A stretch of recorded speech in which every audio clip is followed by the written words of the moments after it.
బట్టల షాపులకి అలా కొట్టమని చెప్పి శ్రీరంగ నాయుడు 50,000 రూపాయలు మన మధ్యలో పెట్టి ఆ బట్టల షాపులు మనకి ఉంచకుండా కదా తోవ అండేమనుకుంటున్నాం. ఏ సార్ నేను వచ్చి వాళ్ళ దుడ్డు చూసి సొందలు వెళ్ళి వెళ్ళకూడదు ఆడే కనబడకుండా అవ్వకూడదు బాధగా ఉంది.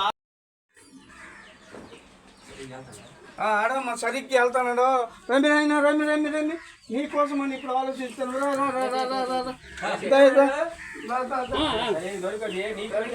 నీకోసమని మాట్లాడదు కూపై తల్లి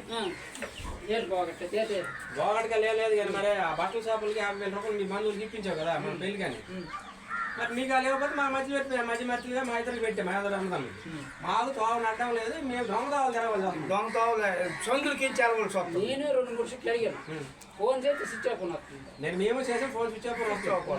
అది నువ్వు ఏడ్ చేస్తావు మాకు తెలియదు. నువ్వు ఆ డబ్బులు ఇచ్చిస్తే మేము కొద్దిగా వాళ్ళ దగ్గర రోడ్డు మీద తలెత్తుకుని తిరగలం బరువు తీసేస్తున్నారు. వాళ్ళ కోసం అని మీ మధ్య ఉండలేదు, నీకోసం అని మీ మధ్య ఉన్నాం. ఆల్రెడీ నామరేదిపోయింది.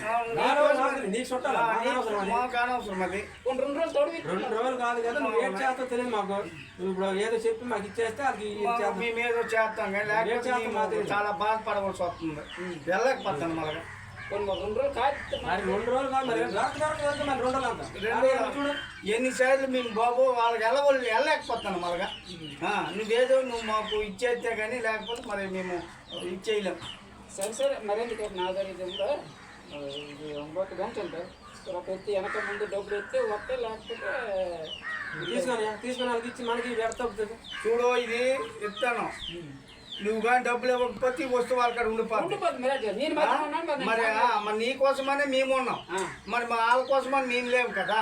నువ్వు నీ పోకూడదు, ఈ వస్తువు అనేది వాళ్ళ కాడ ఉంటుంది. మరి ఇదే నీకు చెప్తాను, గౌరవం ఉండాలి అది. మీరు ఎవరికి మధ్యవర్తిగా ఉండకండి, మీరు చిత్తుగా పడకండి.